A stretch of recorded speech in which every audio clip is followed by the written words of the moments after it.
সম্মানিত ভাতা প্রত্যাশী বন্ধুরা, আশা করি সকলে ভালো রয়েছেন। বর্তমান সময়ে আমার কাছে সবথেকে বেশি যে বিষয়ে কমেন্ট আসছে, সেটি হচ্ছে বর্তমানে বেশ কিছু প্রতিবন্ধী ভাতা বাদ রয়েছে, তারা কবে পাবে? এবং এছাড়াও আরও একটি কমেন্ট সবথেকে বেশি গুরুত্বপূর্ণ আসছে, সেটি হচ্ছে যে শিক্ষা উপবৃত্তি ভাতা আপনারা কবে পাবেন? এবং এছাড়াও কিন্তু বেশ কিছু আরও প্রত্যেকটি ভাতা ভুক্তভোগীদের জন্য কিন্তু আজকের ভিডিওটি খুবই জরুরি এবং খুবই গুরুত্বপূর্ণ। কেননা আজকের ভিডিওতে বেশ কিছু গুরুত্বপূর্ণ আলোচনা রয়েছে, যেগুলো আপনাদের প্রত্যেকটি ভাতা ভুক্তভোগীদেরকে জানা অত্যন্ত জরুরি। সেজন্য আপনাদেরকে অনুরোধ করব আজকের ভিডিওটি মনোযোগ সহকারে একদম প্রথম থেকে শেষ পর্যন্ত দেখবেন এবং বেশি বেশি শেয়ার করে অন্যজন প্রতিবন্ধী ভাতা যারা পায় বা বিভিন্ন রকম রিলেটেড ভাতা পায় তাদেরকে জানিয়ে দেওয়ার জন্য অনুরোধ করব। ভিডিওটি এই কারণে বেশি বেশি শেয়ার করবেন। আর আপনারা জানেন যে আমরা এই চ্যানেলে যে ভাতা রিলেটেড গুরুত্বপূর্ণ টিপস এবং আপডেটগুলো কিন্তু আপনাদের মাধ্যমে দিয়ে থাকি, আমাদের এই চ্যানেলের মাধ্যমে আপনাদেরকে। তো সেই জন্য অবশ্যই আমাদের চ্যানেলটিকে সাবস্ক্রাইব করবেন এবং যারা অলরেডি সাবস্ক্রাইব করেছেন তাদেরকে অসংখ্য ধন্যবাদ। সকলে আমার ভিডিওতে একটা লাইক দিবেন, কেননা আমরা কিন্তু সঠিক এবং গুরুত্বপূর্ণ আপডেটগুলো আপনাদের মাঝে তুলে ধরি এবং আপনারা কিন্তু আমাদের ভিডিওগুলো দেখে অনেক উপকৃত হন। তো চলুন কথা না বাড়িয়ে আমরা চলে যাব একদম ভিডিওর মূল আলোচনায়। তো বন্ধুরা, এই মুহূর্তে প্রতিবন্ধী ভাতা কিন্তু বেশ কিছু উপজেলাতে পেয়েছে এবং বেশ কিছু জেলা এবং উপজেলাতে কিন্তু এই মুহূর্তে এখনও পাননি।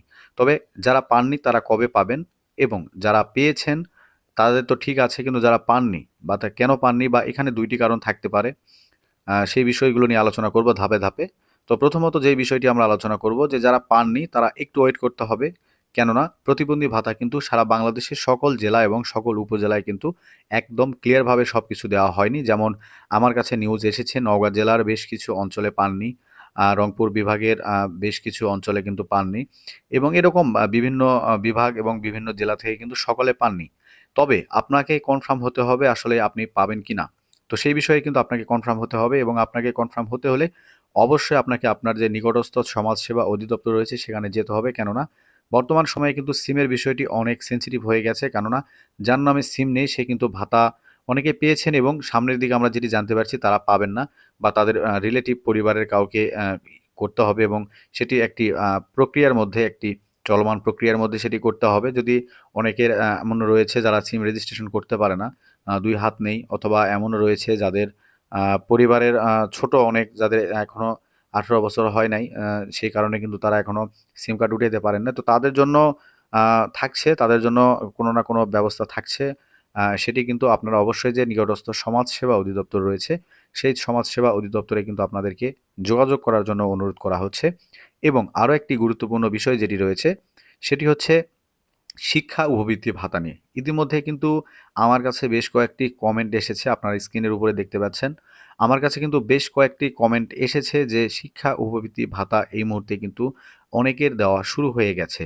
তবে এই শিক্ষা উপবৃত্তি ভাতা কিন্তু অনেকে পাচ্ছে, মানে শুরু হয়ে গেছে। এখন আপনারা হয়তো বা ভিডিও দেখে বলবেন যে না এটা ঠিক না বা এটা ভুল ভিডিও, আসলে কিন্তু তা না। দেখুন, আপনার আমার যে দর্শক বন্ধুরা রয়েছে এদের মাধ্যমে কিন্তু এদের যে কমেন্ট করেছে সেইটি কিন্তু আপনাদেরকে তুলে ধরলাম। কেননা আমরা নিজে প্রতিবন্ধী ভাতা, মানে এক কথায় আমরা যে স্টুডেন্ট ভাতা এটা কিন্তু এখনো পাইনি বা অনেকেই কিন্তু এই যে শুরু হয়ে গেছে পাওয়া। তো তারা আসলে কবে পাবে? তো তাদের যারা পাননি তারা কবে পাবে? তো আসলে যারা ধরুন যে এই মুহূর্তে প্রতিবন্ধী, প্রচুর পরিমাণে কিন্তু বয়স্ক ভাতা এবং বিধবা ভাতা এবং স্বামী পরিত্যক্ত ভাতা যেগুলো বলা থাকে সেগুলো কিন্তু প্রচুর পরিমাণে দেওয়া হয়েছে। এই কারণে কিন্তু প্রতিবন্ধী ভাতাটাও একটু বিঘ্ন হয়েছে।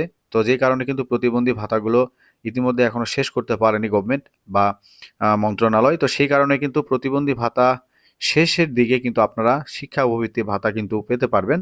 এছাড়া কিন্তু গর্ভকালীন ভাতাগুলো অলরেডি দেওয়া হয়ে গিয়েছে এবং যাদের এখনো পাননি, তাদের অনেক সমস্যা আছে বলে আপনারা পাননি, তারা অবশ্যই আপনাদের যে সমাজসেবা অধিদপ্তর রয়েছে সেখানে যোগাযোগ করে নেবেন। এবং এই শিক্ষা উপবৃত্তি ভাতা কিন্তু খুব রিসেন্ট দিবে।